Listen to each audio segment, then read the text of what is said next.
Today, I will talk about the strangest burial place of the people of Ibala and how the process of mummification of people took place, which survived 1,000 years later. You will see a 2-meter wild woman, the mysterious remains of a man in the rock, and much more. Hi friend, you're on the KirTop channel. Medieval dwarf. In Poland, the remains of a medieval male dwarf, whose height was only 115 centimeters, were discovered. Paleopathologists believe that achondroplasia was the cause of this anomaly. The term dwarfism, nanism, is used to describe abnormally short stature, which is more than 3 standard deviations below the average height for the corresponding age and sex. Currently, scientists have more than 300 different reasons that can cause this anomaly. However, most often dwarfism is caused by achondroplasia, a genetic disease known since antiquity which is characterized by incorrect body proportions. People in this case have short arms and legs, but the size of the body remains normal. In archaeology and paleoanthropology, the oldest example of dwarfism is the remains of the man Romito II, discovered in one of the burials of the Upper Paleolithic era in the Italian cave of Romito. The earliest known case of achondroplasia dates back to ancient Egypt. In addition to human remains, there is extensive evidence of dwarfism in folklore, ancient written sources, and art monuments. Radiocarbon analysis showed that this individual died at the end of the 9th, beginning of the 11th century. That is, he was not associated with the Cistercians. It was an adult man who lived for about 30-45 years. Examination of his bones revealed a number of pathologies. Unique archaeological find.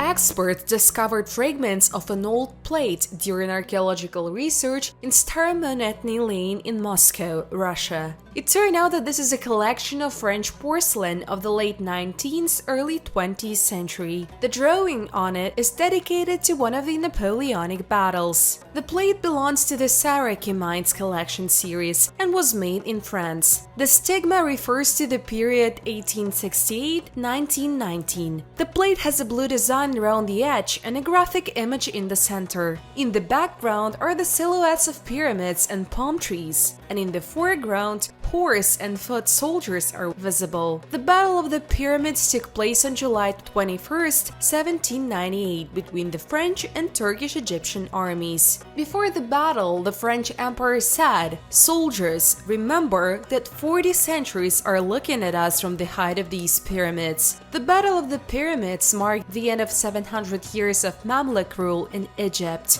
In 1790, the Saraiki Mines factory was opened in Saraiki Mines, France. Napoleon himself was considered a fan of its products. In addition, the first stations of the Paris metro were finished with tiles from Saraiki Mines. In 1828, the factory produced for the first time the very popular tableware with printed engraving decor, and later it only consolidated its success by producing products with drawings of various subjects. The restored plates will be donated to the Museum Fund of the Russian Federation. 2-meter wild woman. In India, they are called Yeti. In Australia, Yahoo. In America, Bigfoot. In Japan, they. In Russia, Anchutki or Goblin. And these are not mythical creatures, but a real living race of hominoids, the most famous representative of which was Zana. Researchers consider the Caucasus favorable for the existence of wild people, a warm climate, many animals and fruit trees in the forests. The village of Tikhina is located near Mount Zadan in Abkhazia. It was on the slope of this mountain at the end of the 19th century that hunters caught a female wild man covered from head to toe with long black and red hair. The caught wonder was brought as a gift to Prince D. Agba, who then ruled Abkhazia. But soon the prince got tired of this wild exoticism and he willingly gave it to his friend, the Kanaku Chelakwa. But he did not long endure the wild and absurd disposition of his captive. Therefore, when a neighbor, Prince Eji Jenabe, came to visit him, Chelakwa exchanged Sana for a bottle of strong chacha with relief. Ganabe was an enthusiastic person, so he decided to find out if such a savage could be tamed at all. He also gave her a name in honor of Mount Zayden. Among modern scientists, there is an opinion that the nickname Zana is very similar to the Georgian word Zangi, which means dark-skinned, black. According to the old drawings and testimonies of the Tika centenarians, we now have an idea about the appearance and habits of Zana. Her skin was very dark, her whole body from head to toe was covered with not very long black and red hair, the thickest in the lower part. On the face, the hair was very sparse and silky, but the head was decorated with a huge mop of tangled coarse hair. The palms and soles of the feet were practically hairless. She was very tall, about 2 meters tall, had huge breasts like all female hominoids, and a high fat backside. Zana's face was broad-cheeked, with large features, an outstanding massive lower jaw, and a low forehead. She was very strong and hardy, could run very fast, bathed all year round in the icy water of the spring, which now bears her name, easily lifted up to 80 kilograms with one hand. Zana never learned to speak, only mumbled and muttered, but she had a sharp ear. One of the village jokers taught her to drink wine, from which Zana first came to an excellent mood and then fell into a deep unconscious sleep. As you might know, Caucasian men are not indifferent to steep-bodied and large-breasted women, and Zana was no exception. Several children were born by the savage from local horsemen. She gave birth to the first babies without outside help, and after giving birth, she carried them to wash in a mountain river. After such a bath, babies died of hypothermia. After all, they were not 100% snow people. Therefore, the villagers began to take newborns from the wild mother and feed them by common efforts. In total, Zana's 4 children survived, 2 sons and 2 daughters. These people were endowed with speech and reason, however not without peculiarities, but they were able to fully adapt socially. The eldest son was named Janda, the eldest daughter Kajaner, the second daughter Gaimeza, the youngest son Kivit. All of them in turn had full-fledged offspring settled throughout Abkhazia. Zana died during childbirth between 1885 and 1890, having lived to be about 50 years old. Where she is buried is unknown. The elders of Tikhin keep a secret. According to the concepts of the Abkhazians, it is forbidden to dig up a grave, even for scientific purposes. However, the grave of Kivit, the son of Zana, is known, and scientists hope to get the DNA of the Bigfoot. Some of the scientists claim that Zana belongs to the tribe of hominoids or Neanderthals. Others believe that Zana was a very tall, healthy, and weak-minded village girl who once went into the forest and got lost. A few years later, the Tikhin hunters found her, and until irrefutable evidence is found, both versions have the right to exist. Centennial mummies.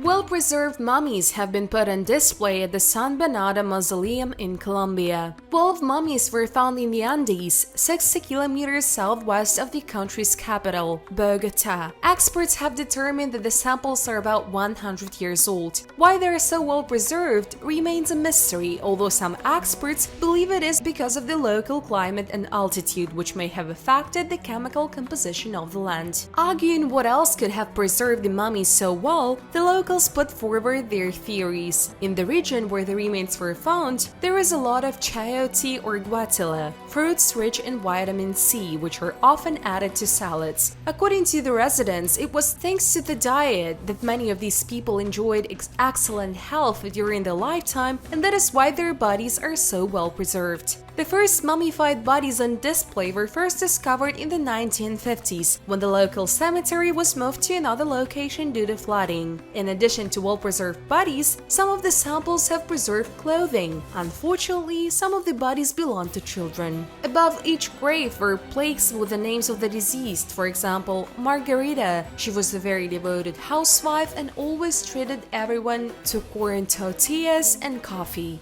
Local residents visit the museum and study information about mummies with interest. Even their relatives come to look at their ancestors in the mausoleum. However, there are those who disagree with such an initiative. A Roman Catholic bishop, for example, said that such a demonstration of mummies is a sign of disrespect for the dead. 1,500 ancient artifacts. In Mexico City, on the territory of the ancient capital of the Aztecs, the city of Tenochtitlan, new archaeological excavations were carried out. A team of researchers from the National Institute of Anthropology and History of Mexico turned their attention to a site at the foot of the Templo Mayor, Tenochtitlan's main sanctuary. The Temple of the Templo Mayor is a step pyramid, the height of which, according to indirect data, was 60 meters. At the top of the pyramid were two temples dedicated to the Aztec gods Huitzilopochtli and Tlaloc. Thanks to the archaeological work carried out, a huge number of different Indian artifacts were discovered. So among the finds were ritual masks, darts, and tools for throwing them, like atlatls, jugs, and all kinds of jewelry. In addition, about 1,500 wooden artifacts were found. The good preservation of artifacts, according to scientists, is due to the special composition of the local soil and favorable external conditions, which prevented the decomposition of wood for at least 500 years. After all, according to the current chronology, the construction of the Templo Mayor was started after 1325 AD, whereas the temple was destroyed by the Spanish conquistadors only in 1521. Such a rich collection of artifacts may indicate that they were used by the Aztec priests as religious offerings during the consecration of the main temple of Tenochtitlan. The discovery once again demonstrates that even on the territory of well-studied archaeological sites, you can still find a huge number of hiding places and ancient artifacts. Kabayan fire mummies. The Filipino people of Ibala had one of the world's most elaborate human burial practices, a process that is more like cooking than burial and could take up to 2 years. The tombs of these remains were hidden from the world for thousands of years, until in the 1970s, a logging crew stumbled upon caves filled with oval wooden containers. In some so-called oval coffins, the bodies are still well preserved. Because the complete mummification process took up to 2 years of intense ritual practice and herbal preparation, Kabayan fire mummies tended to be deceased from the highest spectrum of the Ibala social ladder. Using salt and herbs, the bodies of the deceased were treated both internally and externally, using a mixture of salt and herbs. After proper pickling, the bodies were placed on fire, which allowed the flesh to be dried over low heat and all liquid was removed from the body. After 2 years of this process, the bones of the made mummy became quite pliable, after which the body was laid in the position of the fetus, then the mummy was placed in an egg-shaped pine coffin. In Spain, this method of mummification was not particularly approved, and this practice was strictly prohibited. In modern times, the Kabayan caves have been vandalized, and today only 15 burials contain mummies. Where the mummies from the hundreds of others disappeared is not known. Woman in the rock.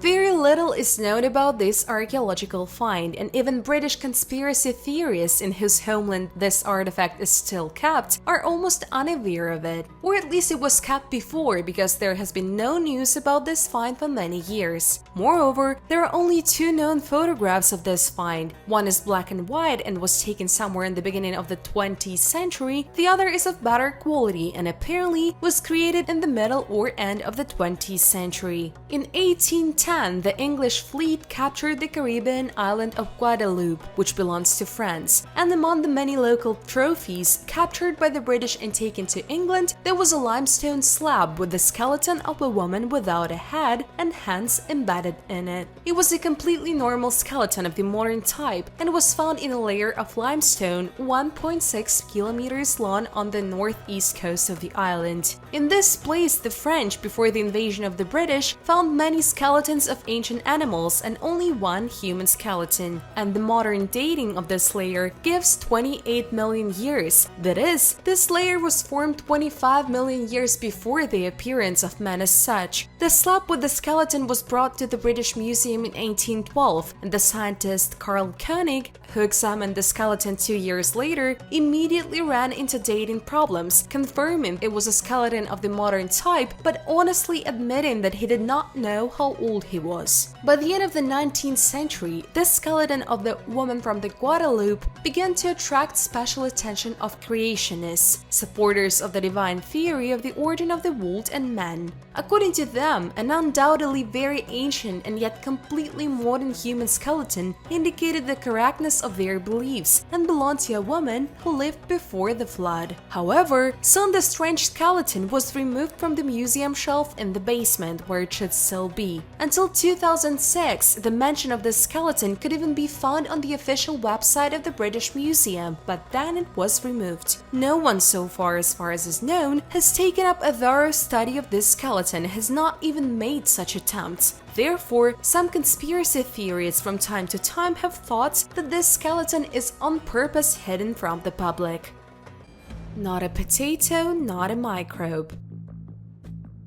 Archaeologists found this strange little thing in ancient deposits in China. The size of a prehistoric creature is only 1 millimeter. The oldest representative of the fauna lay underground for a very long time, about 500 million years. The archaeologists named the strange creature Saccharotus coronaris. Previously, scientists believed that the microscopic fossil is one of the earliest human ancestors, belonging to Deuterostomes bilaterally symmetrical animals. This class, as is known, includes echinoderms and chordates, including humans. But later, scientists found that the little thing, is closer rather to crabs. According to scientists, at the dawn of the origin of life on Earth, these ugly little creatures lived between soil particles. Moreover, they were precisely adults and not larvae. In the Cambrian time, the planet was inhabited by many mysterious animals. Most of the then representatives of the fauna disappeared as a result of the Great Extinction. What exactly led to the Cambrian extinction, modern scientists can only guess. Many of the creatures that lived then, paleontologists today cannot even attribute to any class. It was such a creature they found potato with a mouth and eyes. Researchers discovered Saccharotus coronaris in the Chinese province of Zhangjiakou in the rocks of the Lower Cambrian period in limestone mixed with layers apatite. Such rocks usually contain a large number of prehistoric fossils. Most of these fossils are fossils of pieces of the soft tissue of creatures. Scientists have found about 50 specimens of Saccharotus coronaris, ranging in size from 0.5 to 1 millimeter. All of them are soft oval bags in shape. Over time, the creatures were deformed by rocks, but the shapes still remained clearly visible. Rate this video with your thumbs up and support the channel with a kind comment. Thanks for your views. Bye everyone!